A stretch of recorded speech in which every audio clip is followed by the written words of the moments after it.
Okay, it's my third video of the day, so you know I'm working hard, right? I'm putting in that work, doing research, putting the thoughts together, laying it out, uploading, doing all kind of stuff all day, in addition to my other duties. So I'm really about this work.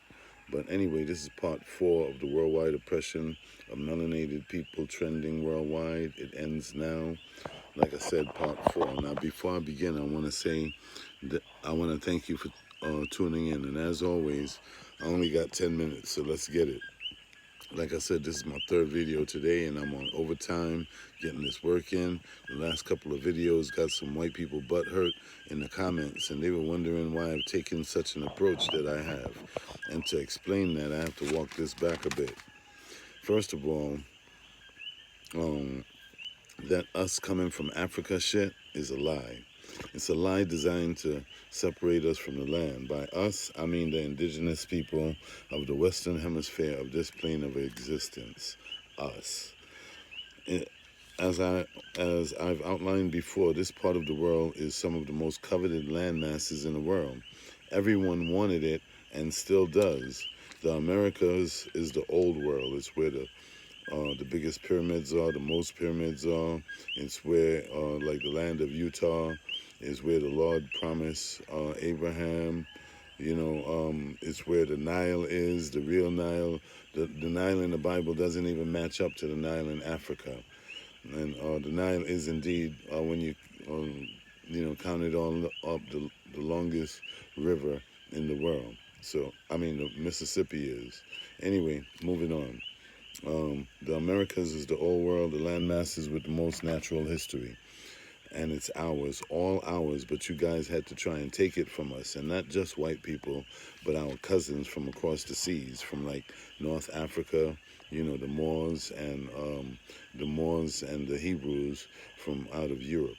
You see, I'm looking at everything from an indigenous perspective, and by giving us that filthy narrative that we were imported from Africa and brought to the Americas, stripped us of our sense of identity by constantly classifying us as something other than what we are and replacing us with the people that have been here for a long time, admittedly, but are not native to the land.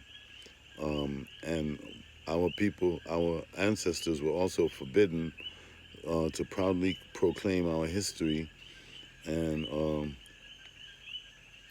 what they did was they attempted to erase any memory that we would have of being tied to this land so that they could steal it. The whole world knows who we are, and sadly, we are the last to know. The good thing is that now we know.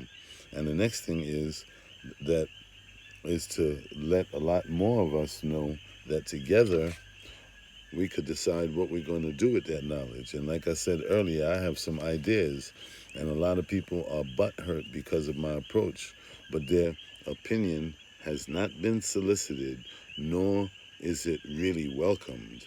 Half of these people support the current madman in charge, and the other half support the madman who, if elected, would never end the universal suffering of melanated people worldwide as his top priority agenda, right?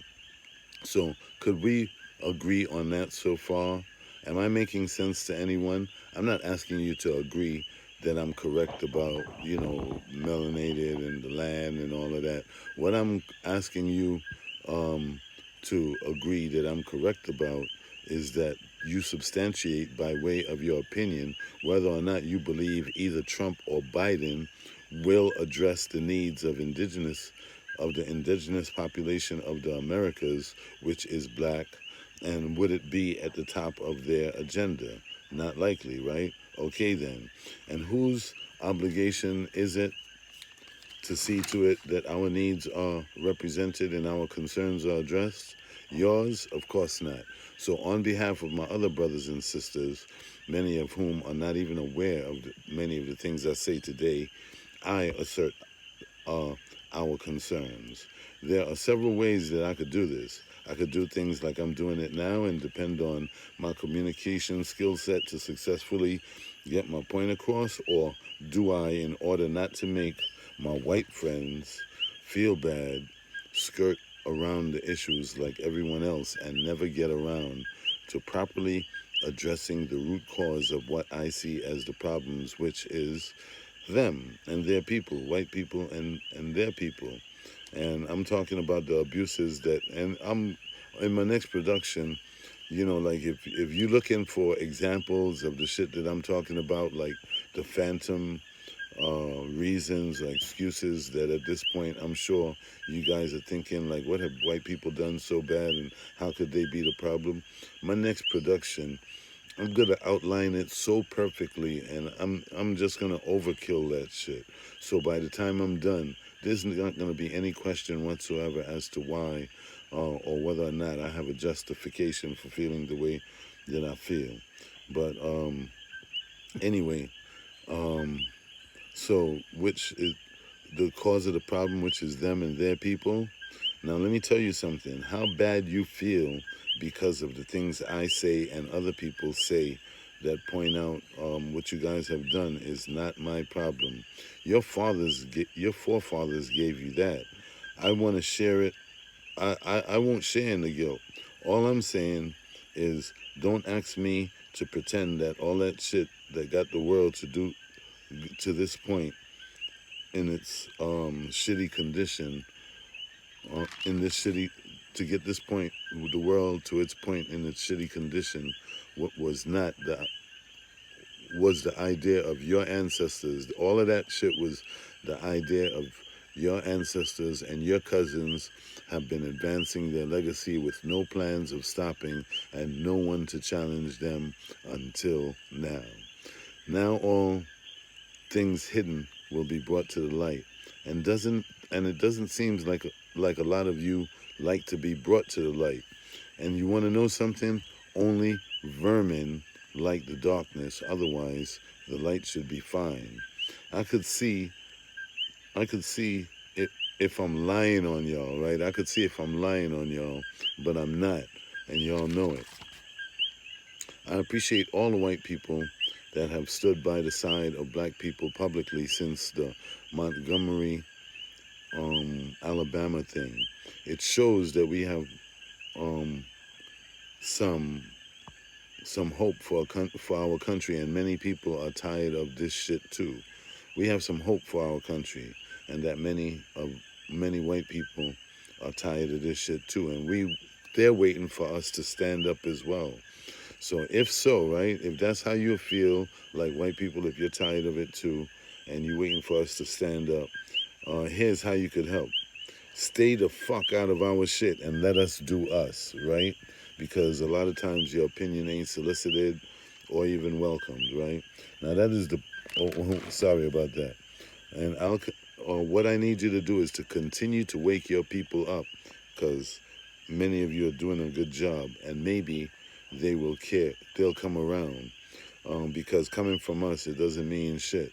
And people like me won't have to talk like this, like I'm talking right now. And we are, and if you guys don't do something about it, we're headed for and I don't do something about it, we're headed for a collision of cultures unless something different is done. And I pray that we can work this out. And if we can't, well then, I guess we'll just have to fight it out, won't we? I don't. I guess we'll just have to fight it out, won't we? And I don't think any of us want that except the people who hope to keep us divided, and that works well for them. Anyway, I think it's important to let you guys know, at least, that what some of us are thinking, and there's going to be some changes around this world, whether certain people like it or not. Black masculinity has returned with a vengeance. And in closing, I will say what I always say. Right on to the real, and death to the fakers. Justify your existence or die like a punk, and may we all get exactly what the fuck we deserve. I love you all, even if I don't like you. Thanks for listening. One.